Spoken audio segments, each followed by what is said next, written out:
जब मेरा पति रोज़ ऑफिस जाता तो जाने से पहले मुझे एक लाल रंग की साड़ी देकर कहता, आज शाम को मेरे ऑफिस से आने से पहले इसे पहन लेना और अच्छे से तैयार होकर बैठना।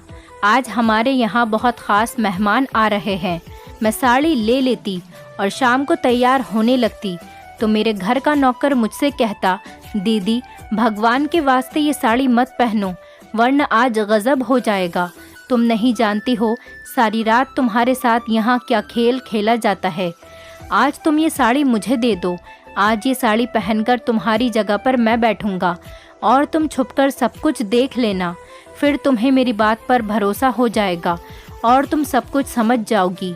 लेकिन मुझे अपने नौकर की सारी बातें झूठी लगती थी क्योंकि मुझे साड़ी पहनने के बाद कुछ भी याद नहीं रहता था। लेकिन आज उसने मुझसे बहुत ज़्यादा ज़िद की और मेरे आगे हाथ जोड़ने लगा तो मैंने उसे अपनी साड़ी दे दी। उसने मेरी वो साड़ी पहन ली और अपने सर पर एक लंबे बालों की विग लगा ली और औरतों की तरह तैयार होकर वो मेरे कमरे में बैठ गया। रात को जब मेहमान आए तो मेरा पति एक एक करके उन्हें मेरे कमरे में ले जाता, मगर कुछ समय बाद ये देख मेरे पैरों तले से ज़मीन निकल गई जब उन मेहमानों ने मेरे नौकर के साथ शाम के 5 बज रहे थे। जब मैं सोकर उठी तो मेरे घर में हर तरफ चहल पहल मची हुई थी। मेरी माँ मेरे छोटे भाई से कह रही थी कि जल्दी मार्केट जाओ और अच्छा सा नाश्ता लेकर आना और देखना कोई चीज़ न रह जाए। जब मैंने अपनी माँ से पूछा तो मुझे पता चला कि हमारे घर पर रिश्ते के लिए कुछ मेहमान आ रहे हैं। फिर माँ ने मुझसे कहा कि एक अच्छा सा सूट पहनकर तैयार हो जाओ। मैं अपनी माँ को देखने लगी लेकिन मैंने उनसे कुछ नहीं कहा। मैंने एक नया जोड़ा निकाल कर पहन लिया और हल्का फुल्का सा मेकअप कर लिया। थोड़ी देर बाद वो रिश्ते वाले मेहमान हमारे घर पर आ गए। माँ ने उनको ड्राइंग रूम में बिठाया और ख़ुद भी उन्हीं के साथ बैठ गई। मुझे उन्होंने कहा कि मैं चाय बना लूँ। घबराहट की वजह से मेरे तो हाथ पैर फूल रहे थे, पर मैंने चाय बनाई और जब मेरी माँ ने इशारा किया तो मैं चाय की ट्रे लेकर मेहमानों के सामने आकर बैठ गई। उनमें से एक औरत मुझे गौर से देख रही थी। मुझे उसी समय अंदाज़ा हो गया था कि मैं इन्हें पसंद आ चुकी हूँ। उनके देखने का तरीका बता रहा था और बाकी लोगों को भी मैं और मेरे परिवार वाले पसंद आ गए। अगले दिन उन्होंने हमारे घर पर फ़ोन करके बता दिया कि हमारी तरफ से हाँ है। माँ ने भगवान का शुक्रिया किया और भगवान का नाम लेकर मेरी मंगनी प्रकाश से कर दी और 2 महीने बाद की शादी की तारीख तय हो गई थी। इन 2 महीनों में मैंने प्रकाश से थोड़ी बहुत फ़ोन पर बात की थी। वो मुझसे मेरी फ़ोटो मांगते लेकिन मैं उन्हें मना कर देती थी। खैर हमारे इंतज़ार की घड़ियां ख़त्म हुई और वो दिन आ गया जब मैं प्रकाश की दुल्हन बनकर उसके घर पर आ गई। शादी की रात के बारे में जो सपने मैंने देखे थे वो सब ही सच हो गए थे। मेरा घूंघट उठाते ही प्रकाश ने बहुत ज़्यादा तारीफ़ की और मेरा हाथ पकड़कर मुझसे कहने लगे कि तुम जानती हो मैं तुमसे कितनी मोहब्बत करता हूँ। जब मैंने पहली बार तुम्हें देखा था उसी समय मैंने सोच लिया था कि मेरी दुल्हन बनने के लायक सिर्फ तुम ही हो। तुम मुझे सारी लड़कियों से अलग लगी थी। मैं तुम्हारा ज़िंदगी भर बहुत ख्याल रखूँगा। मैं चाहता हूँ कि तुम हमेशा इतनी ही खूबसूरत दिखो। घर के कामों के लिए यहाँ बहुत सारे नौकर हैं। तुम्हें यहाँ पर कोई काम करने की ज़रूरत नहीं है। तुम बस मुझे खुश करना और मेरे लिए हमेशा सज संवर कर रहना। मेरे लिए इतना ही बहुत है। उनकी ये बातें सुनकर मुझे बहुत अच्छा लगा था। अब तो मैं भी उनकी दीवानी हो गई थी। उन्होंने अपने सारे वादे पूरे किए जो उन्होंने शादी की रात मुझसे किए थे। वो रोज़ जब ऑफिस से घर आते तो मेरे लिए गिफ्ट ज़रूर लेकर आते थे। प्रकाश की मोहब्बत ने मुझे सब कुछ भुला दिया था। अब मैं पहले से भी ज़्यादा खूबसूरत हो गई थी। प्रकाश की मोहब्बत से मेरा रूप दिन ब दिन निखरने लगा था। जब मैं अपने मायके जाती तो मेरी दोस्त और मेरे पड़ोसी मुझे खूब गौर से देखती और मुझसे कहती, तुम्हारी तो लॉटरी निकल गई, तुम्हें इतना मोहब्बत करने वाला पति मिला है। मोहब्बत में डूबे दिन रात ऐसे ही गुजरने लगे। यहाँ तक कि मेरी शादी को 4 महीने हो गए थे। एक दिन प्रकाश ने मुझसे कहा कि उन्हें किसी काम से दूसरे शहर जाना है और वो मुझे सुबह मायके छोड़कर चले जाएंगे और 20 दिन के बाद वो वापस आकर मुझे लेने आ जाएंगे। उनके ऑफिस की कोई मीटिंग थी, इसीलिए उनका जाना बहुत ज़रूरी था। मैंने भी कहा ठीक है। प्रकाश ने मुझे शाम के टाइम मेरे मायके छोड़ दिया और खुद एयरपोर्ट की तरफ निकल गए। उसके बाद तो मेरी ज़िंदगी में जैसे तूफान सा आ गया। 20 दिन के बाद प्रकाश मुझे मायके से घर तो ले गए, लेकिन वो मुझे बहुत बदले बदले लग रहे थे। अब वो मुझसे बात भी बहुत कम करने लगे थे। उनकी आंखों में मुझे पहले वाली मोहब्बत नहीं दिखती थी। अब मुझे उनके साथ अजनबी सा फील होता था। अब उनका ज़्यादा समय ऑफिस में ही गुजरता। जब मैं उनसे इस बात की शिकायत करती तो वो मुझसे अपने बिजनेस का बहाना कर देते थे। कहने लगते थे कि मुझे ऑफिस में बहुत ज़्यादा काम होता है। कभी कहते कि घर में हर ज़रूरत की चीज़ है, फिर तुम्हें किस चीज़ की ज़रूरत है। मैं अपने काम में बहुत ज़्यादा बिज़ी रहता हूँ, तुम्हें थोड़ा बर्दाश्त करना पड़ेगा। मैं उनसे कहती कि मुझे चीज़ों की नहीं आपकी ज़रूरत है, मगर शायद अब प्रकाश के पास मेरे लिए वक्त नहीं था। मैं घर पर सारा दिन अकेली बोर होती रहती थी। इसीलिए मैंने खाना पकाने वाली और सफाई करने वाली नौकरानी को छुट्टी दे दी। मैंने सोचा कि मैं घर का सारा काम अब खुद ही करूँगी। हो सकता है इसी से मेरा समय गुजर जाए और मुझे प्रकाश के इंतज़ार की तकलीफ़ भी नहीं सहनी पड़ेगी। लेकिन ये सिर्फ मेरा ख्याल ही था, क्योंकि मुझे घर का काम छोड़े हुए बहुत टाइम हो गया था। अब जब मैंने घर का कामकाज शुरू किया तो मेरी हिम्मत जवाब दे गई। मुझसे ये काम संभाला नहीं जा रहा था। मैंने परेशान होकर प्रकाश से कहा कि आप घर के कामकाज के लिए दोबारा कोई नौकरानी रख लीजिए, क्योंकि मुझसे अब इतना सारा काम नहीं होता। लेकिन प्रकाश कहने लगे कि अब हमें नौकर की कोई ज़रूरत नहीं है। वैसे भी घर में होता ही कौन है, एक मैं हूँ और एक तुम हो, और 2 लोगों का खाना बनाना कोई बड़ी बात नहीं है। प्रकाश का ये जवाब सुनकर तो मैं हैरान रह गई, क्योंकि वो तो मुझे हमेशा सजने संवरने की बात करते थे और मुझसे कहते थे कि तुम्हें किसी भी काम को हाथ लगाने की कोई ज़रूरत नहीं है। और आज वही इंसान मुझसे नौकरों की सैलरी पर बहस कर रहा था। ये सब सुनकर मेरा तो दिल टूट गया था, लेकिन मैंने उनसे कोई शिकायत नहीं की। अगले दिन प्रकाश ऑफिस से घर वापस आए तो वो मुझे बहुत खुश लग रहे थे। अब जब मैंने उनसे वजह पूछी तो कहने लगे कि मेरे पास एक गुड न्यूज़ है, लेकिन वो मैं तुम्हें कल बताऊंगा। फ़िलहाल तुम मेरे लिए खाना लगा दो, मुझे बहुत भूख लग रही है। मैं सोचने लगी कि आखिर ऐसी क्या बात है जो आज ये इतना खुश हैं, लेकिन मैं उनकी आदत को अच्छे तरीके से जानती थी। जब वो कोई बात बताने से मना कर दिया करते थे तो फिर वो बताते ही नहीं थे। मैं भी चुप हो गई और ख़ामोशी से अगले दिन का इंतज़ार करने लगी। शाम के समय मैं उनका इंतज़ार कर रही थी कि दरवाजे पर किसी ने बेल बजाई। मैंने जाकर दरवाज़ा खोला तो सामने गाड़ी खड़ी थी। पहले तो मैं पहचान ही नहीं सकी, क्योंकि प्रकाश अपनी गाड़ी घर के अंदर खड़ी करते थे, लेकिन आज वो अपनी गाड़ी में ही बैठे हुए थे। उनके हाथ में बहुत सारे शॉपिंग बैग थे। जब मैंने दरवाज़ा खोला तो वो अंदर आने के बजाय वो शॉपिंग बैग मुझे देकर बोले कि तुम जल्दी से ये नए कपड़े पहनकर तैयार हो जाओ, और इसके साथ की जो मैचिंग ज्वेलरी है वो पहनना मत भूलना। मैं तुम्हें एक पार्टी में लेकर जा रहा हूँ। जब तुम तैयार हो जाओगी तो हम चलेंगे, और जब तुम तैयार हो जाओ तो मुझे कॉल या मैसेज कर देना, मैं तुम्हें पिक करने के लिए आ जाऊँगा। मैंने उनसे वो बैग्स लिए और अपने कमरे में आकर तैयार होने लगी। मैं खुशी खुशी प्रकाश के साथ जाने के लिए तैयार हो रही थी। मैं बहुत मेहनत से और लगन से तैयार हो रही थी। लाल रंग की साड़ी और गोल्डन कलर की ज्वेलरी में मैं इतनी खूबसूरत लग रही थी, मुझे खुद को देखकर यकीन नहीं आ रहा था कि ये मैं ही हूँ। बार बार मैं अपने आप को शीशे में देख रही थी। अभी मैं पूरे तरीके से तैयार नहीं हुई थी। फिर से दरवाजे पर बेल बजी। मैं समझ गई थी कि दरवाजे पर प्रकाश ही होंगे और वो मेरा इंतज़ार नहीं कर सके, इसीलिए मुझे पहले ही लेने आ गए। मैंने जल्दी से अपने बाल खोले और घर को लॉक करके प्रकाश के साथ गाड़ी में बैठ गई। आज प्रकाश खुद भी बहुत अच्छे से तैयार हुए थे। उन्होंने गाड़ी में म्यूज़िक लगा दिया था। प्रकाश आज बहुत अच्छे मूड में थे और मुझसे काफ़ी हंसी मजाक भी कर रहे थे। वो मुझे समझाने लगे कि जहाँ पर हम लोग जा रहे हैं वहाँ बहुत बड़े बड़े लोग होंगे और मुझे वहाँ पर सब लोगों से हंसी खुशी मिलना है। और फिर वो कहने लगे कि अगर इंसान अपनी बातों से दूसरों को इम्प्रेस करने में कामयाब हो जाता है तो वो बहुत सारे फ़ायदे उठा सकता है। उनकी बातें मेरी समझ में नहीं आ रही थी। थोड़ी देर बाद हमारी गाड़ी एक बड़े से होटल के सामने पार्क की। उन्होंने हमारी गाड़ी का दरवाज़ा ऐसे खोला जैसे मैं कोई राजकुमारी हूँ।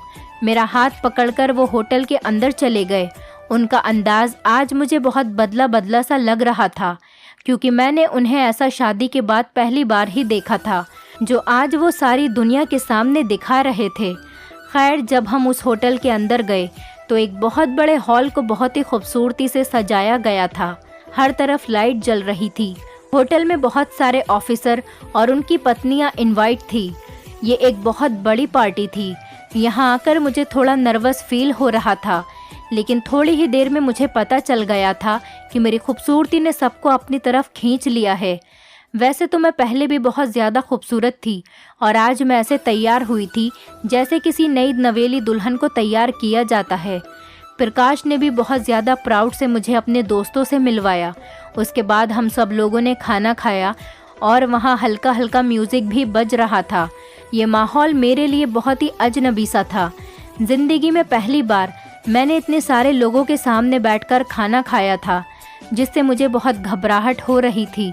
लेकिन मैं प्रकाश का साथ दे रही थी क्योंकि आज वो बहुत ज़्यादा खुश थे। मुझे कुछ देर से ऐसा लग रहा था कि हमारी पास वाली टेबल पर जो आदमी बैठा है वो बराबर मुझे देख रहा था। उसका देखना मुझे कुछ ठीक नहीं लग रहा था और मुझे उसके देखने से उलझन हो रही थी। थोड़ी देर के बाद वो अपनी टेबल से उठकर हमारे साथ ही हमारी टेबल पर आकर बैठ गया। बात करते करते पता चला कि वो मेरे पति प्रकाश का सीनियर ऑफिसर था, लेकिन उसे देखने से कहीं से भी नहीं लग रहा था कि वो सीनियर है। प्रकाश ने मुझे उससे मिलवाया। उससे हाथ मिलाने के लिए अपना हाथ आगे किया। न चाहते हुए भी मुझे सबके सामने उससे हाथ मिलाना पड़ा। हाथ मिलाते हुए उसने मेरा हाथ अपने हाथ से हल्के से दबा दिया था। उसकी ये हरकत मुझे बहुत बुरी लगी थी। प्रकाश ने भी ये बात नोटिस की थी, लेकिन उन्होंने कुछ भी नहीं कहा। वो चुप रहे। मुझे अपने पति की इस हरकत पर बहुत हैरत हो रही थी कि वो ये सब कुछ कैसे बर्दाश्त कर रहे हैं। प्रकाश ने मुझे बताया कि ये मिस्टर खन्ना हैं। अगर ये चाहें तो मुझे बहुत जल्दी प्रमोशन मिल सकता है। मिस्टर खन्ना की बातचीत जारी रही। वो बहुत ज़्यादा दिलचस्प बातें कर रहे थे, लेकिन वो बराबर ही मुझे देखे जा रहे थे। जब पार्टी ख़त्म हुई तो मिस्टर खन्ना मेरे पति से हंस हंस कर बातें करने लगे। वो उनके साथ साथ ही चलते हुए होटल से बाहर आ गए। मुझे उनका हमारे साथ में चलना बिल्कुल भी अच्छा नहीं लग रहा था। खैर, अब हम पार्टी से अपने घर वापस आ गए थे। प्रकाश ने घर आकर मुझे शुक्रिया अदा किया क्योंकि पार्टी में मैंने उनका पूरा साथ दिया था। इसी खुशी में प्रकाश ने मुझसे वादा किया कि वो जल्दी ही घर में किसी नौकरानी का इंतज़ाम कर देंगे। बस अब मुझे उनके साथ ऐसी ही पार्टियों में जाना होगा और उनके बड़े बड़े ऑफिसर से मेलझोल बढ़ाना होगा। अगले दिन जब मैं सोकर उठी तो 12 बज रहे थे। प्रकाश खुद ही नाश्ता करके घर से ऑफिस के लिए निकल गए थे। 1 घंटे बाद मैं फ्रेश होकर बैठी तो दरवाजे पर किसी ने बेल बजाई। उस समय मेरे पति घर पर नहीं होते थे और वो उस समय कभी घर पर आते भी नहीं थे। मैं सोच रही थी कि पता नहीं कौन है। जब मैंने दरवाज़ा खोला तो प्रकाश ही थे। उनके उस समय घर पर आने पर मुझे बहुत ज़्यादा हैरत हुई, लेकिन उनके बराबर में मैंने एक लड़के को खड़ा हुआ देखा तो मैं समझ गई थी लड़के की उम्र 16-17 साल की होगी। उसका रंग सफ़ेद और सुर्ख था। प्रकाश ने मुझे उस लड़के से मिलवाया। मुझसे कहने लगे कि ये श्यामू है, बहुत ही जिम्मेदार और शरीफ बच्चा है, हर काम करना जानता है। इसने कुछ समय होटल में भी काम किया है। ये घर के सारे कामों से लेकर गाड़ी चलाना भी जानता है। प्रकाश ने उसकी तरफ इशारा करते हुए उसका कंधा थपथपाया तो उसने अपनी नज़रें नीचे कर ली। मुझे उसका ये अंदाज़ बहुत अच्छा लगा। प्रकाश ने मुझे बताया कि ये एक बहुत ही गरीब घर से है। आज सुबह तुम सो रही थी तो मैं घर से नाश्ता किए बगैर ही चला गया था। मैंने सोचा कि मैं किसी ढाबे पर ही नाश्ता कर लूँगा। वहाँ मेरी मुलाकात श्यामू से हुई। ये मुझसे बहुत खुश दिली से मिला और इसने मुझे बहुत अच्छा नाश्ता बनाकर खिलाया। मैं इसे ज़्यादा तनख्वाह देने की बात करके अपने साथ में लेकर आ गया। ये तुम्हारी हर काम में मदद करेगा और तुम्हारे छोटे भाई की तरह ख्याल रखेगा, है ना श्यामू? उन्होंने श्यामू की तरफ देखा तो उसने जी हाँ में सर हिला दिया। खैर, मैं भी सुकून से हो गई थी कि नौकरों की फ़ौज से जान छूटी। अच्छा है, एक ही नौकर घर के सारे काम कर लेगा। मुझे भी आसानी होगी और ज़्यादा सर खपाना भी नहीं पड़ेगा। श्यामू ने सच में मुझे बहुत आराम पहुंचाया। वो सारे काम औरतों से भी ज़्यादा अच्छे से करता था और कोई फालतू बात भी नहीं करता था। अब मैं बहुत ज़्यादा चैन से हो गई थी। श्यामू से मुझे हमदर्दी सी हो गई थी। अब वो मुझे मेरे छोटे भाई की तरह ही लगता था। वो मुझे भी दीदी दीदी कहता तो मुझे एहसास होता कि इसके दिल में मेरे लिए कितनी इज्जत है। एक दिन जब मैं सुबह उठी तो श्यामू अपने कमरे में नहीं था। मुझे फिक्र होने लगी कि पता नहीं कहाँ चला गया। मैंने बाहर जाकर देखा तो वो लॉन में बैठा हुआ रो रहा था। मैं उसके आंसू देखकर समझ गई कि ज़रूर उसकी कोई ना कोई मजबूरी होगी या उसके घर में कोई परेशानी होगी, वरना वो इस तरीके से नहीं रोता। वो तो हमेशा हंसी खुशी रहने वाला लड़का था। फिर मैं श्यामू के पास गई। उसने मुझे देखा तो वो अपने आंसू मुझसे छुपाने लगा। शायद वो मुझे अपनी परेशानी बताना नहीं चाहता था। मैंने उससे काफ़ी पूछने की कोशिश की, लेकिन उसने मुझे कुछ भी नहीं बताया। मैंने सोचा कि शायद इसके घर में पैसों की परेशानी होगी, इसीलिए मैंने उसे कुछ पैसे दिए, लेकिन उसने वो पैसे लेने से मना कर दिया। इतने में प्रकाश का फ़ोन आ गया। वो कह रहे थे कि आज हमारे घर कुछ मेहमान आ रहे हैं, तुम श्यामू से खाना बनवा लेना और ख़ुद वही लाल वाली साड़ी पहनकर तैयार हो जाना। तुम अगर मेरे मेहमानों से बातचीत करती रहोगी तो उनका दिल लगा रहेगा। उनके दोस्तों के बारे में सुनकर तो मुझे घबराहट होने लगी। मिस्टर खन्ना को बर्दाश्त करना तो मेरे बस के बाहर की बात थी। उनकी गंदी नज़रें उस दिन भी मेरे ऊपर ही टिकी हुई थी, जिसे मैंने खूब ध्यान से देखा था। खैर, मैं मजबूरी और प्रकाश के कहने से तैयार हो गई। तकरीबन रात के 7 बजे प्रकाश अपने मेहमानों को लेकर घर आ गए। फिर वही हुआ जिसका मुझे डर था। प्रकाश के साथ आने वाला मेहमान और कोई नहीं बल्कि मिस्टर खन्ना ही थे, जिनको देखकर ही मेरा मूड ख़राब हो गया था। मेरा दिल तो नहीं चाहता था कि मैं उनसे बातचीत करूं, मगर मजबूरन मुझे उनसे बात करनी पड़ी। मैं और प्रकाश मिस्टर खन्ना के साथ ड्राइंग रूम में बैठे थे। मिस्टर खन्ना बहुत ही अजीब तरीके से मेरे सामने बैठे थे, मगर उन्हें कोई खबर ही नहीं थी। थोड़ी देर बाद प्रकाश के मोबाइल पर किसी का फ़ोन आया। वो फ़ोन पर बात करते हुए कमरे से बाहर चले गए। अब कमरे में मैं और मिस्टर खन्ना अकेले रह गए थे। मिस्टर खन्ना मुझसे खुलकर बातें करने लगे तो मुझे उनका ये अंदाज़ पसंद नहीं आया। वो इतनी अजीब अजीब बातें कर रहे थे कि मेरा जवाब देने का दिल नहीं कर रहा था। 10 मिनट हो गए। जब प्रकाश कमरे में वापस नहीं आए तो मैं उठकर कमरे से बाहर जाने लगी। मुझे मिस्टर खन्ना के साथ बैठना बहुत ही अजीब लग रहा था। इससे पहले मैं उठकर खड़ी होती, मिस्टर खन्ना ने मेरा हाथ पकड़ लिया। उनकी इस हरकत पर मुझे बहुत गुस्सा आया। मेरा दिल तो कर रहा था कि मैं उन्हें एक ज़ोर का थप्पड़ लगाऊं, लेकिन मैंने अपने गुस्से को ठंडा किया और आराम से उनसे कहने लगी कि मिस्टर खन्ना, आप ये क्या कर रहे हैं? आप मेरे पति के दोस्त हैं और उनके सीनियर ऑफिसर हैं, इसीलिए मैं आपकी बहुत ज़्यादा इज्जत करती हूँ। अगर आपने ये बदतमीज़ी बंद नहीं की तो मैं भी अब बदतमीज़ी पर ही उतर आऊँगी। उन्हें मेरी इस बात से जैसे कोई फ़र्क ही नहीं पड़ा था। वो सुकून से खड़े होकर मुझे घूर रहे थे। जब मैंने उनसे अपना हाथ छुड़ाना चाहा तो वो और मेरे करीब आने लगे। गुस्से में मेरा चेहरा लाल हो गया। मैंने टेबल से फ्लावर पॉट उठाया और उनके सर पर मार दिया। उनके सर से थोड़ा खून बहने लगा तो वो चिल्ला उठे। उनकी चीख सुनकर मेरे पति कमरे में आ गए। मिस्टर खन्ना दर्द से चीख रहे थे और मेरे पति को बहुत गुस्सा आ रहा था। बजाय इसके वो अपने दोस्त मिस्टर खन्ना को कुछ कहते, उन्होंने उल्टा मुझे ही डांटना शुरू कर दिया। कहने लगे कि तुम पागल तो नहीं हो गई हो, ये तुमने क्या कर दिया? अभी और इसी समय उनसे माफ़ी मांगो। मैंने उनसे माफ़ी नहीं मांगी और उनकी तरफ देखते हुए ज़मीन पर थूक दिया और कहने लगी कि मिस्टर खन्ना अगर इस पूरे देश के राजा भी होते तो भी मैं उनसे माफ़ी नहीं मांगती। उल्टा इन्हें मुझसे माफ़ी मांगनी चाहिए, जो गंदी हरकत इन्होंने मेरे साथ की है। मेरी बात सुनकर प्रकाश ने मुझे बहुत ज़्यादा गुस्से में देखा और मुझसे कहने लगे, अगर तुमने मिस्टर खन्ना से माफ़ी नहीं मांगी तो मैं तुम्हें यहीं खड़े खड़े डिवोर्स दे दूंगा। अपने पति की ये बात सुनकर तो मैं हैरान रह गई। क्या कोई भी शरीफ इंसान अपने दोस्त की खातिर अपनी पत्नी को तलाक दे सकता है? मैं भी ज़िद पर अड़ गई, क्योंकि मिस्टर खन्ना की हरकत ही ऐसी थी कि उनसे माफ़ी मांगने का तो सवाल ही पैदा नहीं होता था। मुझे यूँ खामोश खड़ा देखकर प्रकाश उल्टी गिनती गिनने लगे। वो सोच रहे थे कि अगर वो मुझे छोड़ने की धमकी देंगे तो मैं मिस्टर खन्ना के पैर पड़ने लगूंगी और उनसे माफ़ी मांग लूँगी। लेकिन मैं भी अपनी बात से नहीं हटी और मैंने उनसे माफ़ी नहीं मांगी। उसके बाद प्रकाश ने मुझसे कहा कि तुम पेपर्स का इंतज़ार करना, मैं तुम्हें डिवोर्स दे दूंगा। मैं हैरत की नज़रों से उन्हें देखने लगी।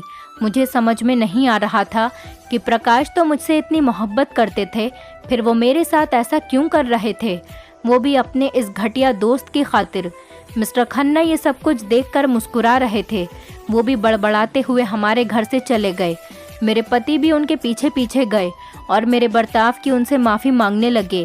थोड़ी देर बाद जब प्रकाश घर के अंदर वापस आए तो उनका मूड ऐसा था जैसे कुछ हुआ ही न हो, लेकिन मेरी तो दुनिया ही उजड़ चुकी थी। मैंने अपने कमरे में जाकर अपना बैग पैक करना शुरू कर दिया और उसी समय घर से निकलने लगी तो प्रकाश ने मुझे कमरे में बंद कर दिया। मैंने दरवाज़ा खटखटाया मगर उन्होंने नहीं खोला। थोड़ी देर बाद वो अंदर आए और मुझसे कहने लगे कि क्या हुआ, मैंने जो कुछ भी तुमसे कहा है वो गुस्से में कह दिया। क्या हमारी बरसों की मोहब्बत मेरी छोटी सी बात पर ख़त्म हो जाएगी? जाहिल लड़कियों की तरह हंगामा मत करो, जो कुछ भी हुआ है उसे भूल जाओ और ख़बरदार जो तुमने घर से निकलने की कोशिश भी की, मैं तुम्हारी टांगें तोड़ दूंगा। वैसे भी दरवाजे पर लॉक लगा हुआ है, तुम्हें बाहर जाने की ज़रूरत भी नहीं है और इजाज़त भी नहीं। जब तक मैं न कहूँ तुम घर से कदम बाहर नहीं निकाल सकती। तुम्हें हर सूरत में मेरे ऑफिसर को खुश करना होगा, वरना मुझसे बुरा कोई नहीं होगा। अपने पति का ऐसा रूप देखकर तो मेरे पैरों तले से ज़मीन निकल गई। प्रकाश इस हद तक गिर सकते थे, मैंने कभी सपने में भी नहीं सोचा था। इस सारे हंगामे की खबर श्यामू को भी हो चुकी थी, क्योंकि कमरे में पड़े फ्लावर पॉट के टुकड़े समेटने के लिए मैंने उसे ही कहा था। अब जब प्रकाश ने मुझे यहाँ कमरे में बंद कर दिया था और मैं श्यामू के रहमो करम पर आ गई थी, मेरे पति ने उसे सख्ती से समझाया था कि मुझसे कोई बात न करे। अगले दिन प्रकाश घर से ऑफिस के लिए चले गए। उनके कहने के अनुसार श्यामू ने मुझे खाना दिया। मैं अपने ही घर में कैद होकर रह गई थी और अपने नौकर की मोहताज हो गई थी। मैंने श्यामू को उसकी माँ बहन का वास्ता दिया और उसके आगे हाथ जोड़कर मदद मांगी तो उसका दिल भी मेरे लिए पिघल गया। वो कहने लगा कि दीदी तुम फिक्र मत करो, तुम्हारी इज्जत की जिम्मेदारी अब मेरी है, अब कोई तुम्हें छू भी नहीं सकता। तुम्हारा पति, भगवान माफ़ करे, बहुत ही घटिया और गिरा हुआ आदमी है। हमारे यहाँ तो ऐसा बिल्कुल भी नहीं होता, और अगर कोई अपनी पत्नी के साथ ऐसी घटिया हरकत करने की सोच भी ले तो उसकी नस्लें ख़त्म कर दी जाती हैं। तो श्यामू की बातें सुनकर मुझे अंदाज़ा हो गया था कि वो मेरी मदद ज़रूर करेगा और मुझे यहाँ अकेला छोड़कर नहीं जाएगा। थोड़ी देर के बाद श्यामू मेरे कमरे में वापस आया और मुझसे बोला कि दीदी मैं तुम्हें एक बात बताना चाहता हूँ। मैं सुबह बताना चाहता था मगर मुझे याद नहीं रहा। वो घटिया इंसान जो मेरा मालिक और तुम्हारा पति है, किसी से फ़ोन पर बात करके कह रहा था कि कल हमारे घर पर वही साहब आएंगे और आप हर सूरत में उनसे मिलेंगी। श्यामू ने जब मुझे ये बात बताई तो मैं समझ गई थी कि मैं मिस्टर खन्ना की ज़िद बन चुकी हूँ। इसी सोच और ख्याल में मेरी सारी रात गुजर गई। पूरी रात मेरी रोते हुए गुजरी। मैं भगवान से प्रार्थना कर रही थी कि वो मेरी इज्जत की हिफाजत करे। अगले दिन श्यामू मेरे पास आया। उसकी सांस फूली हुई थी और वो काफ़ी जल्दी में लग रहा था। दरवाज़ा खोलकर मेरे कमरे में आया और मुझसे बोला दीदी तुम अपना एक खूबसूरत सा जोड़ा मुझे दे दो। मैं उसका चेहरा देखते हुए बोली कि श्यामू तुम्हें मेरे कपड़ों की क्या ज़रूरत है? तो वो कहने लगा कि ये समय ज़्यादा बातें करने का नहीं है, बस आप मुझे एक अपना अच्छा सा जोड़ा दे दें। मैंने उसे अपनी एक साड़ी निकाल कर दे दी। वो मेरे हाथ से साड़ी लेकर कमरे में चला गया। फिर थोड़ी देर बाद वो साड़ी पहनकर मेरे कमरे में दोबारा आया तो उसे देखकर मेरी हंसी निकल गई, क्योंकि उसने बहुत ही अजीब तरीके से साड़ी बांध रखी थी। उसकी ज़िद करने पर मैंने उसकी साड़ी ठीक से बांधी। अब वो पूरे तरीके से एक औरत लग रहा था। उसने अपने सर पर मेरी ही तरह लंबे बालों की विग लगा रखी थी। मैंने उससे कहा कि श्यामू ये तुम क्या कर रहे हो? क्या तुम्हारा औरत बनने का इरादा है? मैं उस समय अपने सारे दुख भूल गई थी और उससे हंसी मजाक करने लगी। उसने मुझसे कहा कि दीदी आप यहाँ से जाइए और मेरे कमरे में जाकर बैठ जाना। हमारे घर में आज उसके साथ एक और लड़का आया था जो श्यामू का दोस्त था। थोड़ी देर बाद मुझे अपने घर में किसी के आने की आवाज़ आई। जूतों की आवाज़ मेरे कमरे की तरफ से आ रही थी। मेरा दिल बहुत ज़्यादा कांप रहा था और फिर मेरे कमरे का दरवाज़ा अंदर से लॉक होने की आवाज़ आई। कुछ देर बाद ही मेरे कमरे से चीखने चिल्लाने की आवाज़ें आने लगीं। घर में शोर मच गया। मैं कमरे से बाहर निकली। जब मैं अपने कमरे के पास पहुंची और मैंने दरवाज़ा खोल कर देखा तो वहाँ का मंजर ही कुछ अलग था। मिस्टर खन्ना के कपड़े फटे हुए थे। श्यामू और उसका दोस्त मिस्टर खन्ना को मार रहे थे। मिस्टर खन्ना की तो हालत ख़राब हो रही थी। मैंने श्यामू से मना किया, लेकिन उस पर तो जैसे भूत सवार था। मिस्टर खन्ना की जब अधमरी हालत हो गई तो श्यामू ने उन्हें छोड़ दिया और एक तरफ बैठ गया। मैं उसका मुंह देखने लगी और दिल ही दिल में हैरानी भी हो रही थी। मेरा यहाँ रुकना अब खतरे से खाली नहीं था, इसीलिए मिस्टर खन्ना को कमरे में बंद करके और उनके मुंह में कपड़ा ठूस दिया। श्यामू मुझे गाड़ी में बिठाकर मेरे घर ड्रॉप करके खुद न जाने कहाँ चला गया। मैंने अपने माता पिता को सारी बात बताई तो वो उसी समय मुझे इस शहर से लेकर दूसरे शहर चले गए। प्रकाश की जान पहचान बहुत दूर तक थी। उसने मुझे डिवोर्स दे दी थी, मगर वो अपना बदला लेना नहीं भूला था, क्योंकि वो मेरे ज़रिए अपने ऑफिसर्स को खुश करके प्रमोशन लेना चाहता था। वो कभी भी मुझसे अपना बदला ले सकता था। कुछ दिनों बाद ही मेरी शादी मेरी माँ के दोस्त के बेटे से हो गई। अब मैं अपने घर में अपने पति के साथ बहुत खुश थी। मेरा घर छोटा सा था और मेरे पति एक छोटी सी नौकरी करते थे, लेकिन वो मेरी बहुत ज़्यादा इज्जत करते थे और मेरा बहुत ख्याल रखते थे। मेरे घर में खुशियाँ ही खुशियाँ थीं। भगवान ने मुझे बच्चे की खुशी भी दे दी थी। ये सब होने के बाद प्रकाश के बॉस ने उस पर फ्रॉड का केस करके उसकी सारी जायदाद हथिया ली थी और उसे जेल भिजवा दिया था। आगे मैं बस इतना ही कहूँगी कि भगवान दुश्मन को भी ऐसा पति न दे जो अपनी पत्नी की इज्जत नीलाम करना चाहता हो, अपनी पत्नी को सीढ़ी बनाकर आसमान की ऊंचाइयों को छूना चाहता हो। दोस्तों, उम्मीद करती हूँ आपको हमारी कहानी पसंद आई होगी। कहानी पसंद आई है तो वीडियो को लाइक करें, चैनल पर नए हैं तो चैनल को सब्सक्राइब करें और हाँ, नोटिफिकेशन बेल को ज़रूर दबाएं ताकि अगली अपडेट सबसे